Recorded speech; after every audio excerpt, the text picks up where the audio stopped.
IG SP எல்லாரும் வந்து meeting கூட்டு மாநாடுக்கு எவ்வளவு பேர் வருவாங்க சார் அப்படின்னாரு. இல்லங்க எவ்வளவு சார்னா 1,00,000 பேர் வருவாங்களா அப்படின்லாம் கேட்டாங்க. நான் ஒண்ணுமே சொல்ல பேசான்னு இருந்தேன். எவ்வளவு இடம் இருக்குது எல்லாம் கொடுத்துட்டேன் சார் அப்படின்னு. அவங்களும் காவல்துறையும் ரொம்ப ஒத்துழைப்பு கொடுத்தாங்க. அவங்களுக்கும் இந்த நேரத்தில் நான் நன்றியை தெரிவிச்சுக்கிறேன்.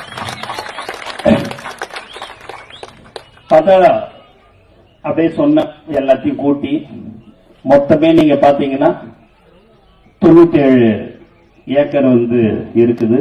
அதுக்கப்புறம் பின்னாடி ஒரு 20 ஏக்கர் இருக்குது. பார்க்கிங்கே பாத்தீங்கன்னா பல 170 180 ஏக்கர் கிட்ட பார்க்கிங் எல்லாம் இருக்குது அப்படின்லாம் சொன்னேன். 1,00,000 1,50,000 லட்சம் பேரா இருக்குமா அப்படின்னாங்க. நான் உடனே ஒரு தாளை எடுத்து அப்படி கொடுத்தேன். என்னன்னாங்க, இப்பயே எங்க கிட்ட 5,77,000 பேரு 5 நாட்களுக்கு முன்பாக 5,77,000 பேர் வந்திருக்கிறாங்க கொடுத்திருக்கிறாங்க. அது எப்படிங்க அப்படின்னாரு.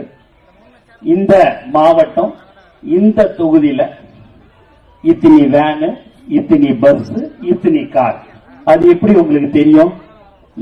நாங்க வந்து எங்களுடைய ஆப்ல ஒரு லிங்க் அனுப்புறோம். தமிழக வெற்றி கழகம் சார்பாக தளபதியுடைய அறிவுறுத்தலின்படின்னு ஒன்னு அனுப்புறோம். அதுல நான் அந்த ஆப் எப்படின்னா ஆர்சி புக் இருக்கணும், இன்சூரன்ஸ் இருக்கணும், டிரைவர் லைசன்ஸ் இருக்கணும். அது இருந்தா மட்டும்தான் அது அந்த ஆப்ல வந்து உள்ளாரியே அதை வந்து பண்ண முடியும். அதை பண்ணி எல்லாத்தையும் சப்மிட் பண்ணதே இத்தனை லட்சம் பேருங்க. இன்னும் 5 நாள் இருக்குது.